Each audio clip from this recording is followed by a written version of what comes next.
ഗബ്രി ഇത് മനഃപൂർവ്വം തന്നെ ചെയ്ത ഒരു കാര്യമാണ്. ഗബ്രി പുറത്തു പോയപ്പോൾ ലാലേട്ടന്റെ അടുത്ത് നിന്നുകൊണ്ട് വീട്ടുകാരെ ആ ഒരു സ്ക്രീനിൽ കാണിച്ചുകൊണ്ട് വീട്ടുകാരോട് സംസാരിക്കുന്നുണ്ട്. ആ ഒരു സമയത്ത് ഗബ്രി അവരോടൊക്കെ സംസാരിച്ചു കഴിഞ്ഞ് എല്ലാവരോടും യാത്ര പറയുന്നുണ്ട്. യാത്ര പറയുന്ന സമയത്ത് ഇടത് സൈഡിൽ നിന്ന് ഓരോരുത്തരുടെ പേര് എടുത്തെടുത്ത് വിളിച്ച് ഗബ്രി യാത്ര പറയുന്നുണ്ട്. സിജോയോട് ആദ്യം പറയുന്നുണ്ട്, സിജോ നീ പറഞ്ഞ കാര്യം കറക്റ്റ് ആയടാ എന്ന് പറഞ്ഞു.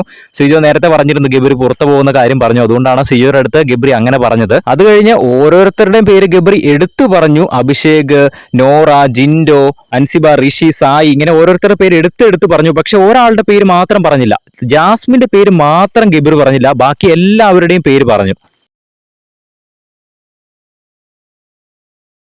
അത് ഗബ്രി അതെല്ലാം പറഞ്ഞു കഴിഞ്ഞ് പോയി കഴിഞ്ഞപ്പോൾ ജാസ്മിൻ രശ്മിന്റെ അടുത്ത് ഇങ്ങനെ കരഞ്ഞുകൊണ്ട് പറയുന്നുണ്ട്, അവൻ എൻ്റെ പേര് മാത്രം പറഞ്ഞില്ല, അവൻ എൻ്റെ പേര് മാത്രം പറഞ്ഞില്ല എന്ന് രശ്മിന്റെ അടുത്ത് പറയുന്നുണ്ട്.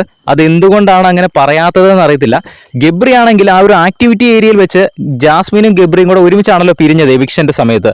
ആ ഒരു സമയത്ത് ഇല്ലാത്ത സ്നേഹമില്ലായിരുന്നു, കെട്ടിപ്പിടിക്കുന്നു, ഓരോരോ കാര്യങ്ങൾ പറയുന്നു, പുറത്തിറങ്ങുമ്പോൾ കാണാം. അതിന് മുൻപ് അവർ ആ വാഴച്ചോട്ടി ഇരുന്ന് പറഞ്ഞു, ഞാൻ നിന്റെ വീട്ടുകാരുടെ അടുത്ത് പോയി സംസാരിക്കാം, അങ്ങനെയാണ് ഇങ്ങനെയാണ്, നീ ടെൻഷൻ അടിക്കേണ്ട കാര്യമൊന്നുമില്ല എന്നൊക്കെ പറഞ്ഞ് ജാസ്മിനെ സമാധാനിപ്പെടുത്തിയ ആള് തന്നെ ആക്ടിവിറ്റി ഏരിയയിൽ നിന്ന് ഇറങ്ങി ലാലേട്ടന്റെ അടുത്ത് ചെന്നപ്പോൾ വേറൊരു ചെറിയൊരു സ്വഭാവത്തിന് മാറ്റം വന്ന പോലത്തെ ഒരു തോന്നിയവരുണ്ടോ? എനിക്കങ്ങനെ തോന്നി.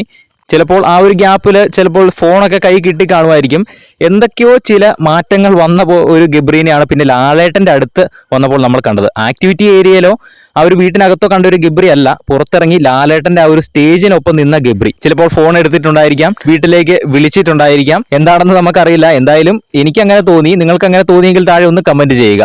എന്തായാലും കൂടുതൽ ലൈവ് അപ്ഡേറ്റ്സിനായിട്ടും ബിഗ് ബോസ് അപ്ഡേറ്റുകൾക്കുമായിട്ട് നമ്മുടെ ചാനൽ ഒന്ന് സബ്സ്ക്രൈബ് ചെയ്യുക.